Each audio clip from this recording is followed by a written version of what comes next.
harus prioritas. Sebelum perkara yang satu terpenuhi syaratnya dan jelas kronologinya dan sentral permasalahannya dan upaya resolusi penyelesaiannya, maka tidak boleh ada perkara baru yang boleh diajukan atau nebis in idem yang tentunya sangat jelas tujuannya, yaitu antara visi dan misi pengajuan perkara bukan karena gugatan kosong dan gugatan fitnah. Jadi saya sampaikan gugatan yang disampaikan kepada pengadilan adalah gugatan kosong atau gugatan fitnah yang lawannya adalah tidak ada. Jadi lawan tidak ada itu tidak mungkin, tetapi lawan versa tidak hadir. Karena satu permasalahan atau satu hal fair sharing yang tidak bisa dapat disembunyikan. Dalam prinsipnya, dalam berperkara adalah sifatnya ingin meringankan atau mengutamakan penyelidikan dan penyelesaian masalah, yaitu karena verbalnya belum jelas, memprioritaskan kepentingan bangsa dan negara, bukan untuk urusan pribadi, baik secara prioritas perkara kriminal yang jelas dapat ditangani terlebih dahulu baru diajukan perkara lainnya, karena yang sifatnya temuan atau opini atau persepsi. Dan tentunya kepolisian lebih tahu bahwa penyelesaian perkara itu tidak berdasarkan pertimbangan persepsi atau artifisial, karena perkara yang dilakukan oleh seseorang itu dapat diselidiki kebenarannya dan faktanya bahwa berdasarkan prinsip-prinsip berperkara harus terpenuhi dulu adalah harus jelas perkaranya, terpisah sesuai dengan amanat PP dan prioritas hukum yang berlaku sehingga tidak kabur permasalahannya dan penyelesaian hierarkisnya dan perkara-perkaranya tidak lanjut. Maka dalam hal ini saya mengajukan somasi ini, saya sampaikan secara lisan melalui instansi terkait, terutama adalah Dinas Pendidikan, kepada pemerintahan Kabupaten Pati dan Dinas Tambak Romo melalui Kapolsek Tambak Romo bahwa ada pelanggaran masif yang diduga dilakukan oleh oknum-oknum pejabat di Dinas Pendidikan dan oknum guru yang sudah jelas permasalahannya, tetapi sampai dengan sekarang belum ada upaya permasalahan. Sehingga dampak-dampak class action-nya itu berlanjutan dan pelanggarannya yaitu berkaitan dengan kode etik PNS, yaitu PP nomor 53 tahun 2010 Jungto KUH Pidana pasal 420, 473, 738, 374, 379, 406 dan pasal lainnya yang jelas sudah dilakukan oleh saudara IWW dan kroni-kroninya di Dinas Pendidikan. Satu di antara permasalahan itu tidak ada penyelesaian sehingga kita baru melakukan domestikasi, dan permasalahan itu tentunya kasus menjadi berkembang menjadi rumor dugaan adanya persekongkolan jahat, permufakatan jahat, perselingkuhan, perseribatan masif yang jelas-jelas melanggar nilai-nilai etika kemasyarakatan yang dilakukan PNS, dan ini diperlukan penelitian khusus intelijen yang tentunya tidak berada di kemampuan kami. Seharusnya dari kejadian ini kami keluarga yang menuntut, bukan yang tertuntut, dan memohon kepada Dinas Pendidikan bekerja secara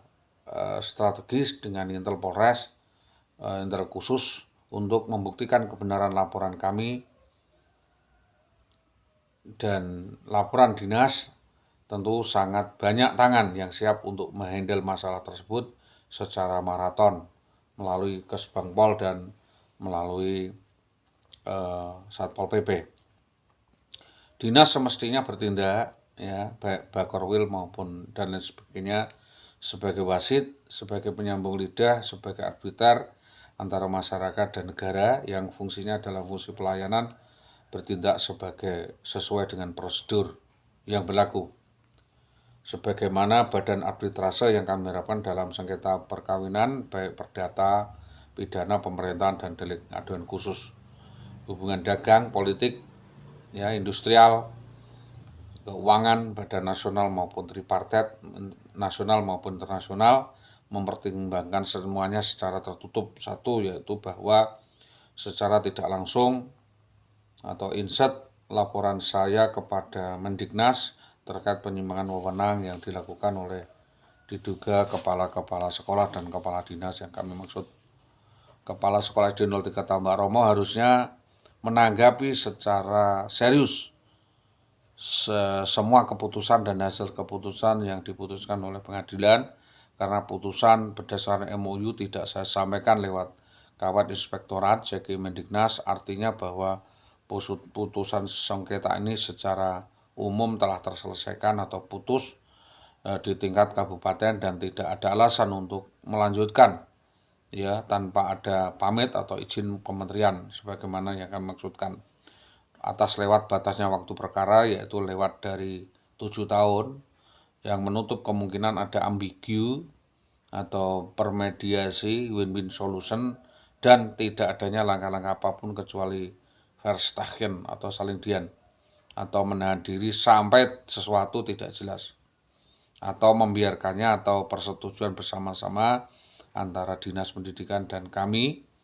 dan ini sangat merugikan kami karena kelewatan batas lebih dari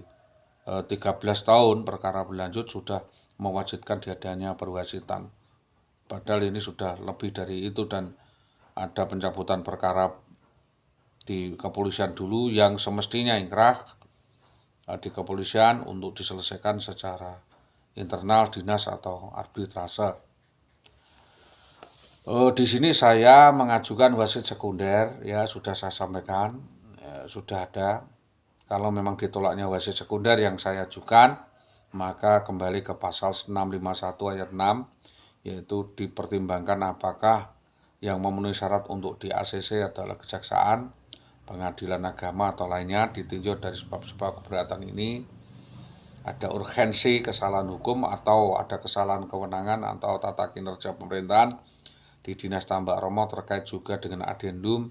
adanya indikasi intervensi kasus yang tidak jelas terkait adanya dugaan pelanggaran PP yang dijalankan secara arogan oleh oknum Dinas Tambak Romo. Dalam hal ini adalah kepala-kepala sekolah yang kami maksudkan, yaitu Dahlan Istanto dan lain sebagainya, yang memaksakan kehendak menyimpangkan kasus ini sebagai kasus lainnya dengan legal opinion atau IWW, bukan yang menyebabkan opini gugat cerai itu menjadi gugat cerai. Asalnya opini gugat cerai menjadi gugat cerai, dan ini menjadi bias kepentingan politik. Jangan-jangan dalangnya ada di dalam Dinas Tambak Romo. Bahwa pada kenyataannya pada 2015 saya dihadapkan pada pejabat publik yang tidak familiar, ya tidak mau mendengarkan ya, dan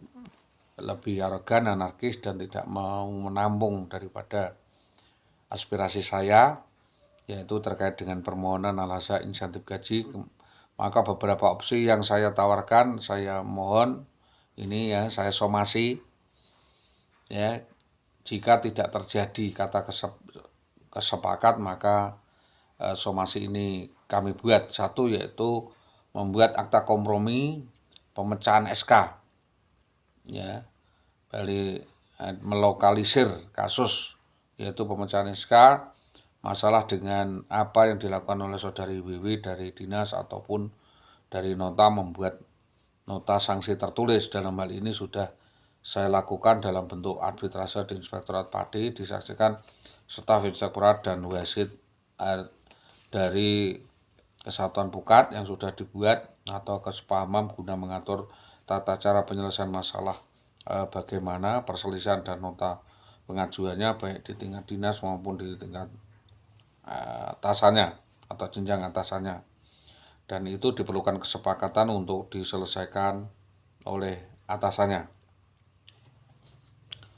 Dalam akta kompromi tersebut ditetapkan batas waktu kompromi paling tidak 6 bulan. Lepas dari itu kadaluarsa dan harus dilakukan perwasitan baru. Yang kedua adalah perwasitan sebagai salah satu prosedur alternatif penyelesaian sengketa di luar pengadilan berdasarkan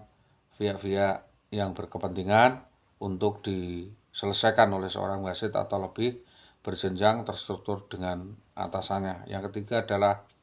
upaya penyelesaian sengketa atau pasca perkawinan di luar pengadilan diperbolehkan dalam batas kewajaran berdasarkan SKEP, surat perjanjian tertutup antara pihak yang bersengketa dan yang berkepentingan untuk menyederhanakan, menunda penelitian kasus yang mendahulunya dan menyelesaikan sengketa birokrasi, administrasi, kependudukan, dan wewenang arbiter, sismen, arbitrase atau lembaga bebas, FS 130 HIR, dan sengketa politik maupun pemerintahan kedinasan guna untuk mengeliminir kasus yang hubungannya dengan pemerintahan. Himbauan kami diminta untuk menganjurkan pihak-pihak yang berperkara untuk mengadakan penyelesaian berperkara verset atas dasar perdamaian di luar pengadilan atau vivendi dengan modus 377 HIR, bahwa jika ada orang atau instansi menunjuk, menyuruh, meminta seseorang atas dasar lembaga donor di